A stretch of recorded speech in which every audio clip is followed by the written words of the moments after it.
Alright, आज के video में हम लोग देखेंगे कि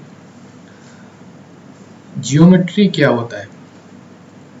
जियोमेट्री जैसा कि आपको समझ में आ ही रहा हो, कोई भी 2D ग्राफिक्स बनाने का एक बेसिस है।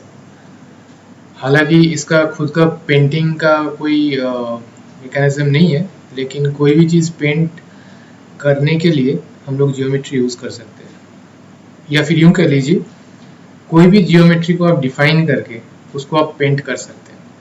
हालांकि जियोमेट्री का यूज़ खाली ड्राइंग करने में या फिर पेंट करने में नहीं है। जियोमेट्री का यूज़ और भी बहुत ज़्यादा हो सकता है। जैसे कोई भी यूआई एलिमेंट को एक स्पेशल शेप देने के लिए हम लोग जियोमेट्री का यूज़ कर सकते हैं, या फिर एक स्पेसिफिक टाइप का ड्राइंग ब्रश बनाने के लिए हम लोग उसका जियोमेट्री डिफाइन करके फिर उस ड्राइंग ब्रश में वो जियोमेट्री स्पेसिफाई कर सकते हैं। तो उस जियोमेट्री जिस टाइप का होगा उस टाइप का ड्राइंग ब्रश बन जाएगा। तो जियोमेट्री का काफ़ी ज़्यादा यूज़ है, और ये एक तरीके से देखा जाए तो बेसिक, मतलब कोई भी ड्राइंग या फिर ग्राफिक्स WPF जितना भी ऑफर करता है जो ग्राफिक्स कैपेबिलिटी, उसमें जो जियोमेट्री एकदम बेसिक बिल्डिंग ब्लॉक है। इसके ऊपर हम लोग बहुत कुछ बिल्ड कर सकते हैं, मतलब इस नॉलेज के ऊपर। तो हम लोग पहले देख लेते हैं कि क्या क्या टाइप का जियोमेट्री हम लोग यूज़ कर सकते हैं और इसका बेसिक यूज़ क्या है। तो यहाँ पे मैंने एक बहुत ही बेसिक WPF का प्रोजेक्ट बना लिया है। इस प्रोजेक्ट में जैसे कि आपको दिख रहा है, एक ग्रिड है, एक उस ग्रिड में 2 रो हैं। पहला वाला रो में हम लोग ड्राइंग करेंगे, और ये जो दूसरा वाला रो है वहाँ पे एक बटन बना हुआ है। ठीक है, ये 2 रो है। ये जो पहला रो है वहाँ पे सबसे पहले एक कैनवास ड्रॉ किया हुआ है। कैनवास का कुछ मैंने एक चेकर्ड बैकग्राउंड बना लिया है, और उस कैनवास के अंदर हम लोगों ने एक ग्रिड एलिमेंट डाल दिया है। ठीक है, अभी इस ग्रिड एलिमेंट के अंदर अगर हम लोग कोई भी एलिमेंट डालेंगे तो फिर वो ओवरले हो जाएगा। तो एक तरीके से आप कह सकते हैं ये एक ड्राइंग का सेटअप है जो हम लोगों ने डेमोन्स्ट्रेशन के पर्पज से बना लिया है। ठीक है, तो अभी इसको, इस पैनल को मैं नीचे कर देता हूँ ताकि हम लोगों को अच्छी तरीके से दिखे और जो रेलिवेंट पोर्शन है वही दिखे। ठीक है, तो एक स्पेशल टाइप का शेप होता है, उस शेप को कहते हैं पाथ। ठीक है, उस पाथ में हम लोग जो भी जियोमेट्री स्पेसिफाई करेंगे वो जियोमेट्री, वो शेप ड्रॉ कर देता है। तो हम लोग कुछ बेसिक जियोमेट्री देख लेते हैं। तो ये एक पाथ एलिमेंट हो गया। इस पाथ एलिमेंट के सबसे पहले तो इसको फिल कर लेते हैं, ब्लैक कलर से फिल कर लेते हैं। इस पाथ का जो डेटा है, इस डेटा में हम लोग डिफाइन करेंगे वो सारे जियोमेट्री। तो आप यहाँ पे देख सकते हैं, जैसे मैंने कर्व ब्रैकेट ओपन किया तो वहाँ पे मुझे दिख रहा है कि क्या क्या क्लास हम लोग, क्या क्या क्लास का ऑब्जेक्ट हम लोग डिफाइन कर सकते हैं। तो सबसे पहले लाइन जियोमेट्री लेते हैं। लाइन जियोमेट्री में जैसे कि आपको समझ में आ ही रहा होगा, एक सिंपल लाइन ड्रॉ हो जाएगा इस जियोमेट्री यूज करके। इस जियोमेट्री का जो ढांचा है उसके ऊपर लाइन ड्रॉ होगा। तो स्टार्टिंग पॉइंट हम लोग 50-50 कर लेते हैं। एक बात मैं यहाँ पे कह लेता हूँ कि अपना जो बैकग्राउंड है कैनवास का, वो जो चेकर्ड बैकग्राउंड है, वहाँ पे हर एक ब्लॉक 20 पिक्सल का है ना। तो अगर मैं यहाँ पे स्टार्ट पॉइंट 20 लिखूं या फिर 40 लिखूं तो वो सेकेंड स्क्वायर से प्लॉट करना चालू कर देगा। ठीक है,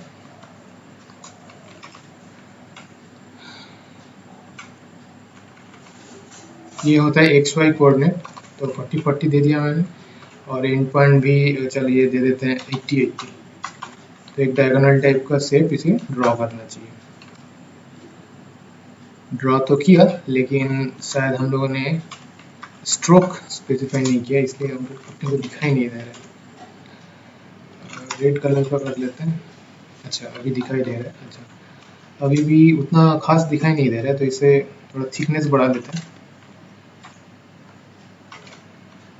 हाँ ये थोड़ा ज़्यादा हो गया। ठीक है, तो ये एक पाथ ऑब्जेक्ट है जिसका जियोमेट्री हम लोगों ने स्पेसिफाई कर दिया है, और ये इसका जियोमेट्री है एक लाइन जियोमेट्री जो कि 40 पिक्सल से लेके 80 पिक्सल तक एक लाइन ड्रॉ कर रहा है। ठीक है, ये हो गया आपका लाइन जियोमेट्री। तो सिमिलरली मैं यहाँ पे एक रेक्टेंगुलर जियोमेट्री भी कर सकता हूँ। रेक्टेंगुलर जियोमेट्री, इसका रेक्टेंगल स्पेसिफाई कर देते हैं।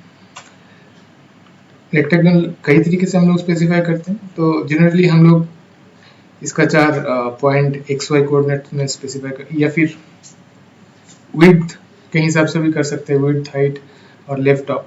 तो लेफ्ट टॉप, विड्थ, हाइट इसी टाइप से करते हैं।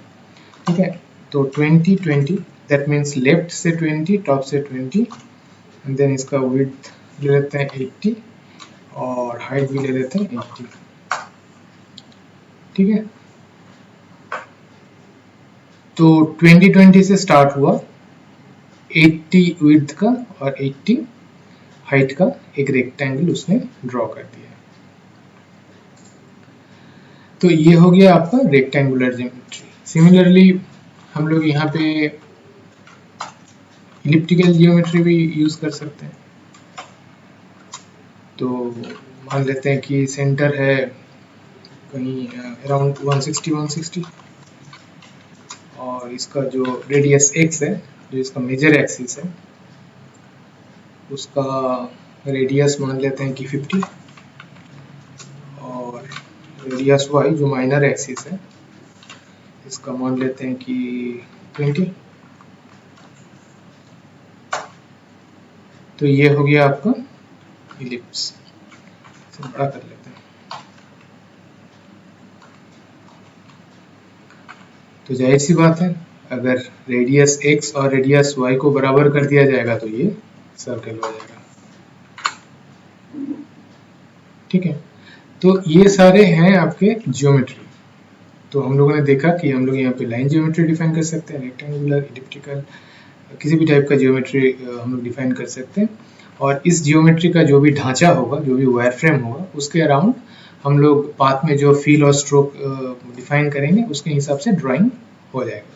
तो पाथ जो है एक स्पेशल टाइप का शेप ऑब्जेक्ट है जो किसी भी जियोमेट्री को ड्रॉ कर सकता है। ठीक है,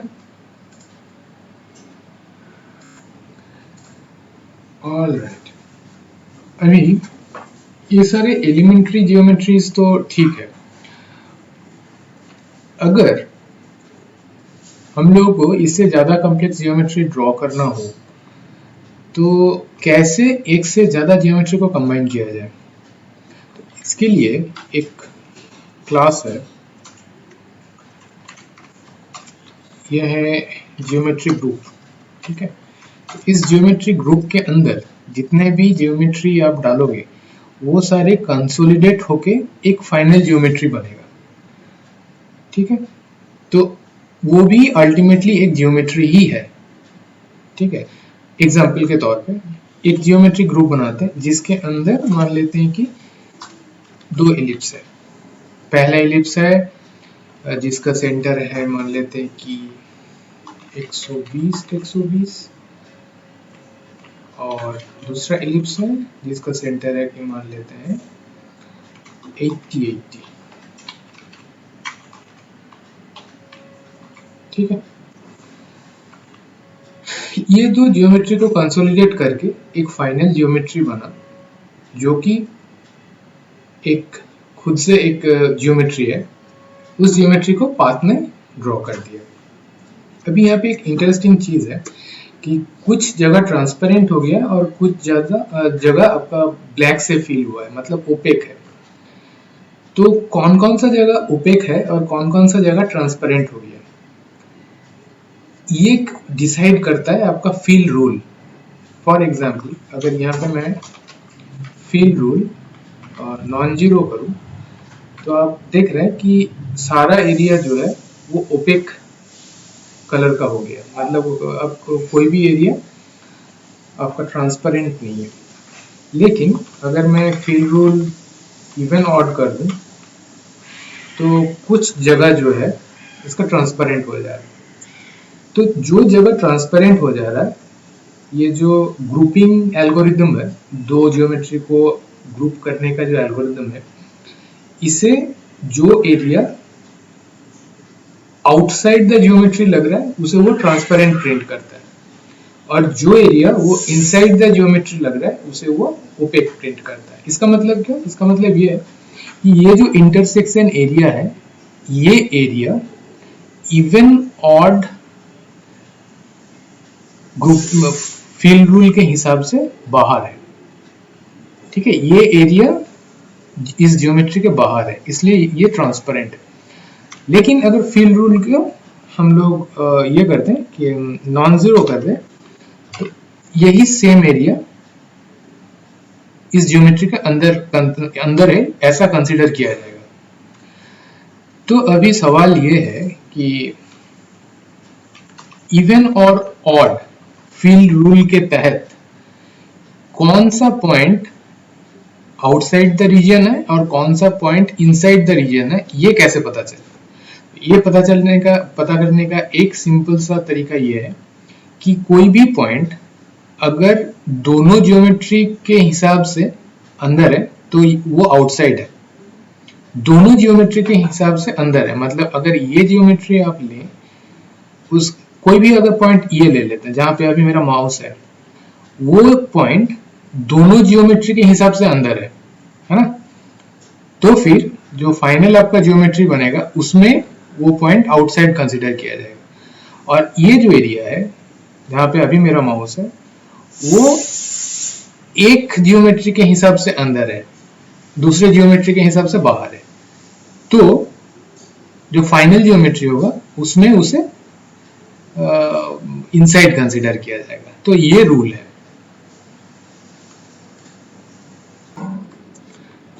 ठीक है, तो इस हिसाब से हम लोग किसी भी आर्बिट्री नंबर ऑफ ज्योमेट्रीज को कंबाइन कर सकते हैं। लेकिन अभी अगर मुझे इंटरसेक्शन वाला पोर्शन जो है, मतलब ये वाला जो एरिया, उसको ही कंसीडर करना है, उसको ओपेक प्रिंट कराना है और बाकी को ट्रांसपेरेंट करना है, तो फिर कैसे किया जाए? तो फिर उसके लिए उपाय एक ये है कि एक कंबाइंड ज्योमेट्री करके क्लास है, इसका एक ऑब्जेक्ट बनाएंगे। इसके अंदर कंबाइंड ज्योमेट्री 1 में हम लोग इलिप्स को डाल लेते हैं, इलिप्स ज्योमेट्री, सेंटर 120 और फिर रेडियस x 100, y 100,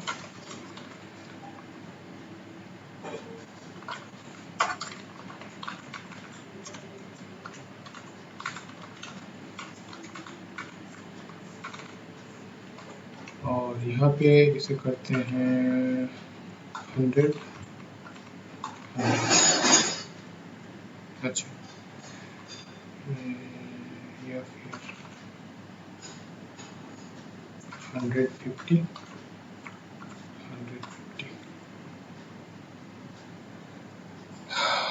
ओके, अभी अगर मुझे इंटरसेक्शन वाला चाहिए तो मैं यहाँ पे इंटरसेक्शन करूँगा। तो अभी क्या हुआ, इंटरसेक्शन वाला जो एरिया है वो ओपेक प्रिंट हो गया और बाकी जितना भी एरिया था वो ट्रांसपेरेंट हो गया। लेकिन कंबाइंड ज्योमेट्री में बस हम लोग दो ज्योमेट्री को ही बुलियन ऑपरेशन कर सकते हैं, उससे ज़्यादा नहीं। लेकिन हम लोग इससे पहले जो ज्योमेट्री ग्रुप देखे, वहाँ पे n नंबर ऑफ ज्योमेट्रीज को हम लोग कंबाइन कर सकते हैं। बहुत ही कॉम्प्लेक्स सिनेरियो में आप ये फर्स्ट ज्योमेट्री के अंदर एक कंबाइंड ज्योमेट्री फिर से डाल सकते हो, या फिर वहाँ पे एक ग्रुप ज्योमेट्री ग्रुप डाल सकते हो और एक ज्योमेट्री 2 के अंदर भी एक ज्योमेट्री ग्रुप डाल सकते हो। हालांकि उतना कॉम्प्लेक्स सिनेरियो रियल लाइफ में ज़रूरत नहीं पड़ता है, लेकिन ऑप्शंस बहुत है। मतलब अल्टीमेटली ये जो कंबाइंड ज्योमेट्री है, this is also a geometry. तो आप जहाँ पे भी ज्योमेट्री क्लास का एक ऑब्जेक्ट चाहिए, वहाँ पे आप कंबाइंड ज्योमेट्री भी यूज कर सकते हो और ज्योमेट्री ग्रुप भी यूज कर सकते हो। तो ये है सारे ऑप्शंस, ठीक है।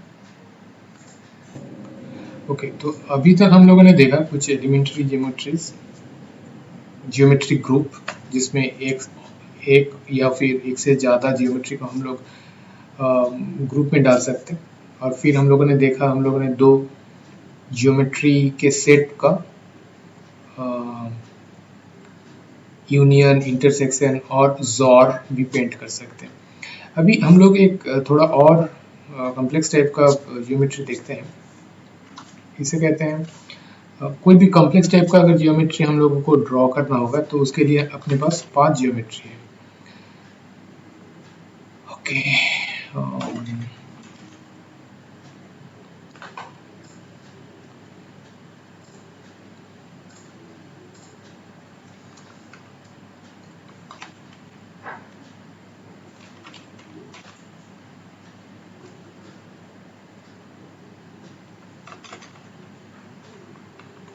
पाथ डॉट डेटा, इसके अंदर 5 ज्योमेट्री।